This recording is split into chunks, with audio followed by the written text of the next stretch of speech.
Hi Capricorn, this is Tisch Aitken, and this is your monthly report for the month of April. We begin the month in Aries season, and Aries is a cardinal fire sign that likes to get things going. You are a cardinal earth sign, and you are very familiar with that feeling. Aries is the first sign of the zodiac, and it's very enthusiastic and wants to really begin new things. At the beginning of April, the Sun, Venus, and Chiron, the wounded healer, are all transiting in your house of home and family and emotional foundation. This is a good month for you to focus on how you can deal with projects at home, whether you're dealing with real estate, whether you're dealing with your own emotional security and tending to your needs. Maybe you work from home and you're really busy. Also, maybe you're dealing with family and relatives, but that's a big focus as we begin the month. On the 3rd of April, Mercury, which is the planet of communication, enters the sign of Aries and also enters the sector of your chart where it'll be until April 19th. More focus on home, family, and getting your needs met. On the 6th of April, Venus forms a helpful sextile to Mars in Gemini. This is very creative and romantic energy. Mars is transiting in Gemini until April 23rd in your house of work and daily routine. It's also the house of health and wellness. Excellent time for you to focus not only on your work, you're a very ambitious sign, but on taking care of your body and your mental health and your daily habits. This is a very creative energy for work projects, but hopefully also taking care of yourself. On the 9th of April, Saturn, which is transiting in Aquarius, in your house of money and income and what you value, forms a beautiful trine to the North Node of Destiny. And the North Node is transiting in Gemini in your house of work, where it'll be until January of 2022. This could bring excellent work opportunities. It's really good for, figuring out, pay attention to whom you meet. This could bring fated connections. If you're single, it could bring romantic opportunities, certainly professional opportunities. But Mercury is going to meet up with Chiron, the wounded healer, so it will trigger emotions for all of us. And again, that's going to be in your house of feelings and family and your security.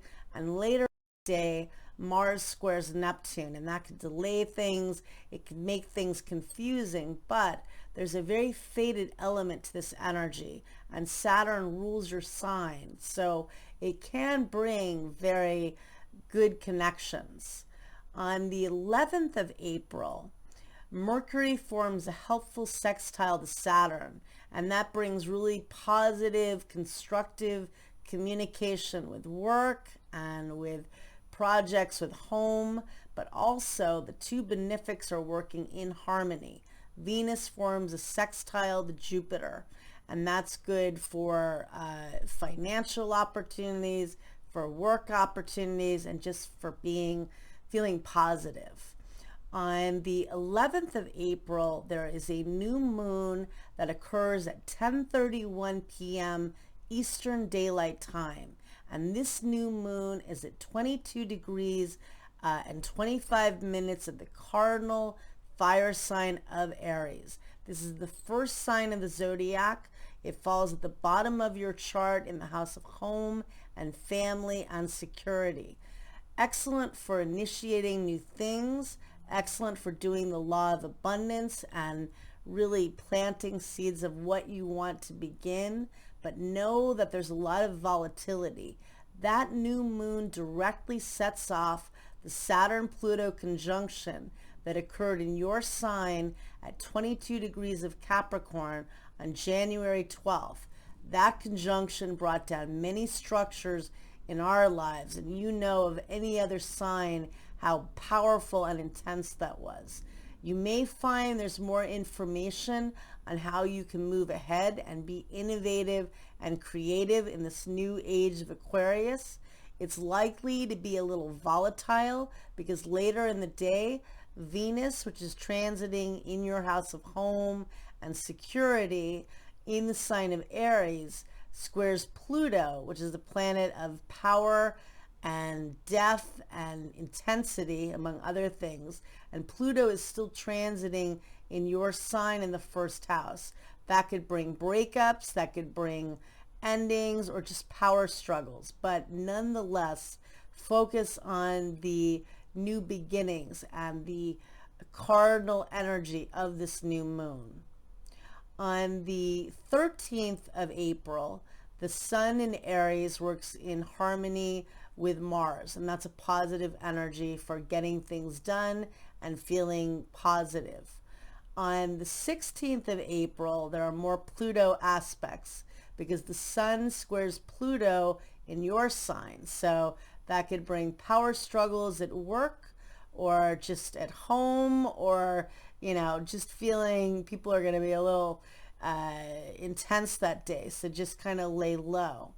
On the 17th of April, I feel there are really good aspects for the most part because Mars, which is transiting in Gemini in your house of work and routine, forms a beautiful trine to Jupiter, which is transiting in Aquarius in your house of income and creativity. This could bring excellent opportunities for financial prospects, for good creative opportunities. It's a really lucky energy. And Mercury, which is communication and learning, is also making good aspects to both Jupiter and Mars. But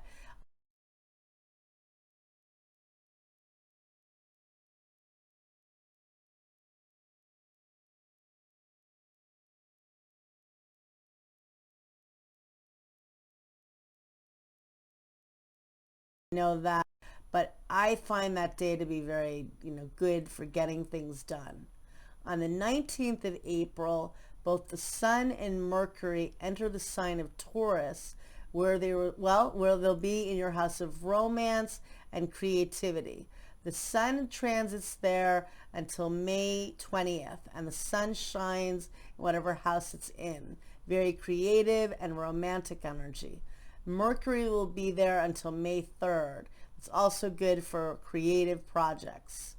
On the 22nd of April, Venus and Uranus meet up in the sky, and I think that could bring unexpected romantic opportunities. It's highly creative, but again, with Uranus, expect the unexpected. On the 23rd of April, Mars enters the sign of Gemini and enters the sign of Cancer, where it'll be until January 12th. It's in its fall position in Cancer because it's exalted in your sign, but it's transiting in your house of relationships, and Mars is where the action is. So until the middle of June, there's a lot of focus now on your partnering with many other people, professionally, socially, and romantically. So a lot of energy in that area of your life. On the 24th of April, Mercury and Uranus meet up in your house of romance and creativity. That could be a bit volatile. Likely it will be because on the following day, Venus forms a square to Saturn, and that could block creativity. It could be challenges with relationships or with financial prospects for you because Saturn's transiting in your house of income. And on the following day, on the 26th, we have a full moon in Scorpio that takes place at 11:32 p.m. Eastern Daylight Time. The moon does not like being in Scorpio as it's in its fall position, and it is very intense. And it's the day before Pluto stations retrograde in your sign, and it'll retrograde at 26 degrees and 48 minutes. And Pluto, we feel that energy 5 days before and 5 days after. And Pluto is still transiting in your house of self. So you can expect major endings or change, major beginnings too. Very heavy psychological energy at the end of the month. Figure out what you want to purge. Maybe there's some friendships or people with whom you're connecting. But, there's a lot of heaviness at the very end of the month. On the 29th of April, Mercury and Neptune work in harmony, and that can be very creative. And then on the 30th, the Sun meets up with Uranus in the sign of Taurus in your house of romance and love affairs. That could be fun. It also can be, wacky energy, but it can be very creative. So I wish you a lot of luck, a lot of cardinal energy to get things going and get things done, but an intense month. So take care. All right. Thank you.